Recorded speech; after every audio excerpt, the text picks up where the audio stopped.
Right now, there are so many Americans who are beyond worried about their future, both financially and when it comes to their health. And that's because a lot of people just got laid off and will be losing their employer provided health insurance.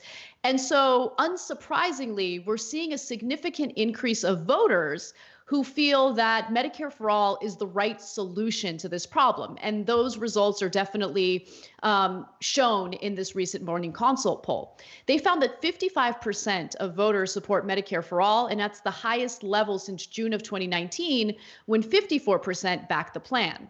From February to March, net support for single-payer healthcare jumped from 11 points to 20 points. And where is this support coming from? Well, it's coming from the very voters the Democratic Party needs to attract in order to win the election. Independent voters. Independents helped fuel Medicare for All's rise in March with an 8-point uptick in net support. And by the way, for those of you who think, nah, I don't like change. I want to keep the system the way it is. 27 million Americans uninsured before the pandemic, now millions more uninsured because they've been laid off. That sounds fine and dandy to me. Except this is a devastating burden on our healthcare system, the coronavirus is. And based on a recent study that was done by California Covered, they found that health insurance premiums could increase as much as 40% next year due to this pandemic. Something to keep in mind. And, I mean, Donald Trump, obviously, if he does anything in regards to healthcare going forward, it will be to, again, attempt to repeal the ACA and put us back to, 2007 or whatever. And Joe Biden is saying, like, maybe we strengthen it a little bit. But no, it's still millions and millions of people won't have health insurance. And so, yeah, I'm not surprised that in a time where people are thinking about their health care, and what the future of their insurance is going to be like, even for those who haven't lost their jobs, they might be thinking, well, okay, my company is keeping me employed, but will that last for 2 weeks? Will it last for 2 months? It certainly isn't going to last if this is 18 months. So they're worried about the future too. And so they're changing, which is probably a result of, I don't know, using the Views logic, the coronavirus has politicized itself to push for its Medicare for all agenda. But no, I'm like, for whatever reason, I'm glad to see it. This is the most salient issue. It already was, but it's far more salient. All the more reason that we need to have a vigorous debate inside of the Democratic primary between people with very different ideas of what the future of American healthcare should be.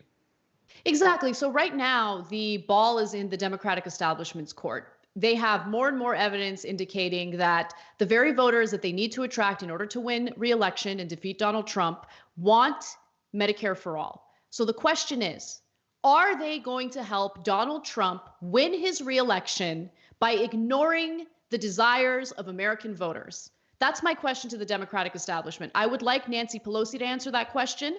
I would like to hear what the answer is from the fine ladies at The View with their incredibly intellectual political commentary and analysis. I want to know, is the Democratic Party going to do what it takes to defeat Donald Trump? Are they going to listen to the voters? Or are they going to listen to their corporate donors? And look, right now, I know you just published your most recent op-ed in The Hill, which is absolutely awesome. Everyone should go take a look at it. I'm working on one too, which is basically, does Joe Biden even want to be president? And the reason I'm asking that is because, like, the issue that is dominating the news now, and that is almost certainly going to be dominating the vast majority of people's thinking about whether they should stick with Trump or whether they should change it up, is going to be the coronavirus and, hypothetically, whatever we do to recover from it. And he's saying he doesn't want to get into a political fight with Trump about it. So he's effectively yielding all that ground. And as more and more of the population, including the independents that they say they want so badly, are interested in policies that he's not interested in, and in fact has said that he would veto if they made it to his desk, I don't know what else he can do to signal that as the political context changes, he was always going to have a rough time.